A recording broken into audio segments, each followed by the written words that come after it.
భారతదేశంలోని బీహార్లో నలంద విశ్వవిద్యాలయం కలదు. సాధారణ శకం 427లో గుప్త సామ్రాజ్యానికి చెందిన కుమారగుప్తుడు స్థాపించాడు. నలంద ప్రఖ్యాత బౌద్ధ విహార విద్యా కేంద్రం. చైనా, కొరియా మరియు టిబెట్తో సహా ఆసియా అంతటా పండితులను, విద్యార్థులను ఆకర్షించింది. నలంద గుప్తులు మరియు వివిధ రాజవంశాల ఆధ్వర్యంలో అభివృద్ధి చెందింది. బౌద్ధమతం, హిందూమతం, వైద్యం, ఖగోళ శాస్త్రం మరియు తత్వశాస్త్రాల అభ్యాస కేంద్రం. భారతదేశ సాంస్కృతిక మరియు మేధో వారసత్వానికి గణనీయంగా తోడ్పడింది.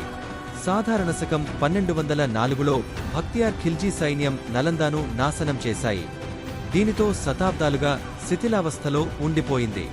1915లో పునరుద్ధరణ ప్రారంభమైంది. నలంద 2016లో యునెస్కో ప్రపంచ వారసత్వ ప్రదేశంగా గుర్తింపు పొందింది.